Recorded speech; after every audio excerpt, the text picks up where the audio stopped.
Just the experience of being at the lowest place on Earth is absolutely amazing.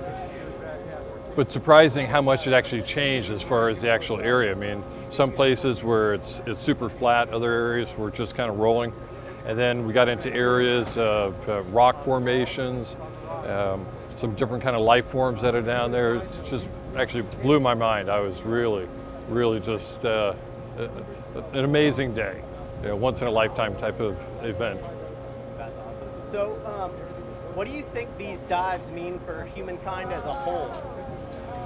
Well, I think it opens up the fact that people can go to places that, you know, just were never accessible before. We're going to be able to find things and see things that, you know, just weren't available for human eyes to be at. And, you know, the fact that we can actually safely go down to the lowest spot means that there's so many other places that are in between that we truly have an opportunity to go explore and check out. And that's both seeing things that are historical things that have been, unfortunately, you know, left there behind in wrecks, as well as simply, you know, marine biology and oceanography type of events. It's fantastic.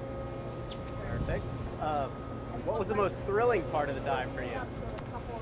I think the most thrilling part was we got into some rock formations and actual canyons. And so Victor, amazing in guiding the sub through some really narrow areas where just rock formations are coming down, and we could just see kind of fault lines. You could see this basalt type rock, that's volcanic rock. And we're going along and you realize nobody's ever seen this before. I mean, this is from, you know, maybe 100 million years ago, and having a chance to see that. And then there's some different life forms, and there's some little marks on the bottom that you're wondering, okay, well, how did that come about? And checking out, it was pretty cool, really amazing. What was it like at the bottom of the trench visually? So visually, there's different areas. I mean, some of it super flat, and you know, just the blast from the thrusters would kind of build up some sand, so you kind of get an idea of how it's almost kind of a clay, you know, muckiness that's down there, but clean.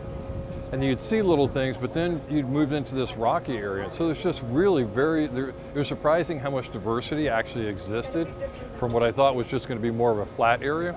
And instead there was kind of this rolling slopes to it, and then right into rocky, you know, ridges coming down.